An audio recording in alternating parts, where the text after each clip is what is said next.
पाकिस्तान तहरीक इंसाफ ने मुल्क में सियासी इस्तेहकाम और तरक्की के लिए मुज़ाकरात को ज़रूरी करार दे दिया। PTI पार्लिमानी पार्टी इजलास में 9 मई और 26 नवंबर के वाक़यात पर फौरी जुडिशल कमीशन बनाने का मुतालबा कर दिया। चेयरमैन PTI बैरिस्टर गौहर ने बताया कि हुकूमत की जानिब से मुज़ाकरात के लिए अभी कोई राब्ता नहीं हुआ।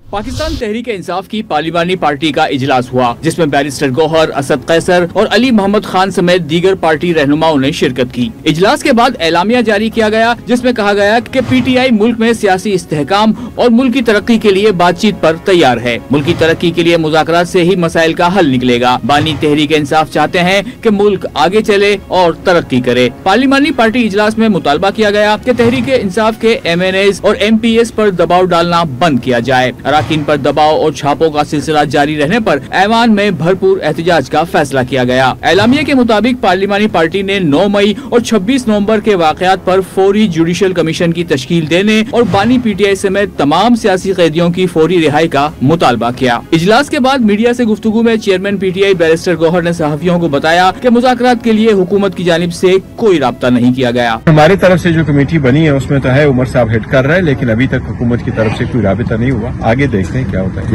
सुन्नी इत्तेहाद कौंसिल के सरबराह साहबजादा हामिद रजा ने पार्लियामेंट हाउस के बाहर गुफ्तगू में वाजे किया कि मुज़ाकरात के नाम पर एहतजाजी तहरीक मुलतवी नहीं की जाएगी। एहतजाजी तहरीक तो हमारा एक जो हमारे ऊपर हुकूमती जबरो सितम है उस हवाला से है, वो जारी रहेगी। जो हमारा हक हमसे छीना गया उनको तो हमने रखना है। हम ये तो नहीं कर सकते कि अगर मुज़ाकरात की तरफ से पॉजिटिव जेस्चर आया मुज़ाकरात के हवाला से तो हम उसको बुनियाद बनाकर अपनी तहरीक को ही पोस्टपोन कर दें या मुलतवी कर दें। तो एहतजाजी तहरीक जारी रहेगी।